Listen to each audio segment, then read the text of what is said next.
কিভাবে কোরবানি দিলে আল্লাহ কবুল করেন? আসসালামু আলাইকুম ওয়া রহমাতুল্লাহ। আপনি কি জানেন, শুধু পশু জবাই করলেই কোরবানি কবুল হয় না? আসুন আজ জানি, আল্লাহ কিভাবে কোরবানি কবুল করেন, আর কিভাবে দিলে কবুল হওয়ার আশা থাকে। ভিডিওটি মনোযোগ দিয়ে দেখুন। পার্ট 1। কোরবানি হল আত্মত্যাগ ও আল্লাহর প্রতি আনুগত্যের নিদর্শন। এটা শুধু এক পশু জবাইয়ের ঘটনা নয়, এটা হল তাকওয়া ও খালিস নিয়তের প্রকাশ। হজরত ইব্রাহিম আলাইহিসাল্লাম যখন তার প্রিয় পুত্র ইসমাইল আলাইহিসাল্লাম কে কোরবানি দিতে প্রস্তুত হন, তখন আল্লাহ তার খালিস নিয়ত দেখে কোরবানি কবুল করেন এবং এক পশু দিয়ে সেই কোরবানি পালিত করেন। পার্ট 2।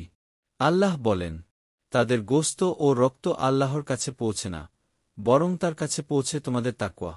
সূরা হজ আয়াত 3-7। এখানেই আছে মূল রহস্য।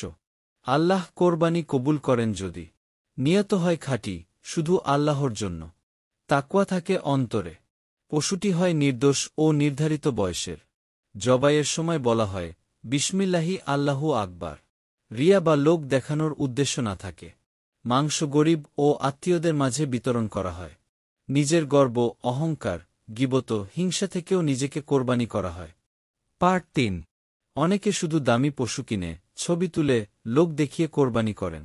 কিন্তু মনে রাখতে হবে, যদি নিয়ত সঠিক না হয়, তাহলে বড় পশুও আল্লাহর কাছে কোনো মূল্য পায় না। রাসূল সাল্লাল্লাহু আলাইহি ওয়াসাল্লাম বলেন, নিশ্চয়ই আল্লাহ শুধু সেই আমলি কবুল করেন, যা খাঁটি হয় এবং শুধু তার জন্য করা হয়। তাই কোরবানি যেন হয় আত্মশুদ্ধির হাতিয়ার, লোক দেখানোর উপলক্ষ নয়। পার্ট 4। আল্লাহর কাছে কোরবানি কবুল করাতে চাইলে করণীয় শুধু তার সন্তুষ্টির নিয়ত করা। কোরবানি দেওয়ার আগে নিজের গুনাহ থেকে তাওবা করা।